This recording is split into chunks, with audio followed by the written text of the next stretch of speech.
Rungtynės, kaip matėte, susiklostė mums nesėkmingai ir gynėme, sakyčiau, neblogai iki ketvirto kėlinio.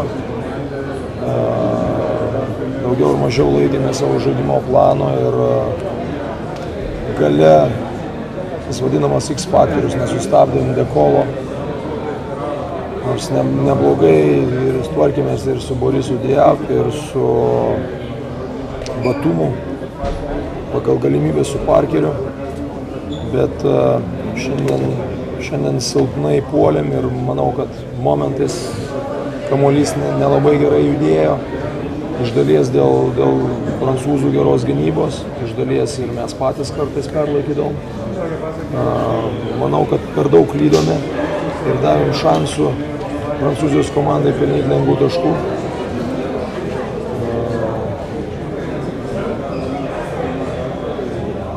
Šiaip trečiam kėliny buvom pasivyję, bet to nepasinaudojame.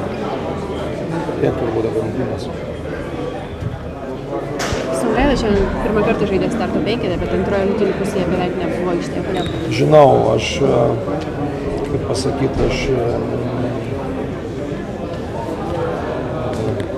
kaip čia geriau įsireiškus. Galbūt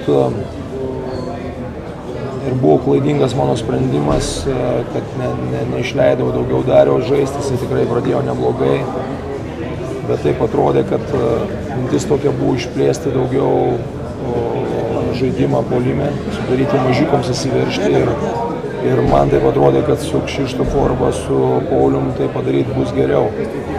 O vėliau jau, kaip pasakyti, nesinorėjo mesti jo į aikštelę, nes jau buvo galas rungtynių ir jisai prasidėjęs. Tai čia, kaip pasakyti, galbūt ir prašau. Treneris, kaip veikia zoninė gynyba, kaip veikia asmeninis, atrodytų prieš prancūzus, galima, trosą, ne, zoninė daugiau naudoja.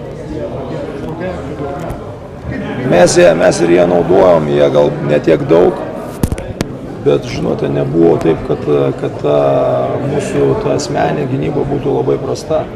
Jo labiau, kada tu dar gali prasižengti, tai dengiantis asmeniškai yra lengviau tą padaryti. Tik tai, kad mes šito nepanaudojam. Bet mums sumetė tų vidutinių tokių metimų, kur mes davėm arba ten, žinote, ir ten yra rizika, dabar mes galim filosofuoti, bet aš manau, kada mes gynėmės, mums jinai kažkiek tai davė. Ar reikėjo jos daugiau? Dabar galim diskutuoti. Apskritai galima Prancūziją vadinti neparankia lietuviams komandą? Jinai visiems turbūt nėra labai paranki.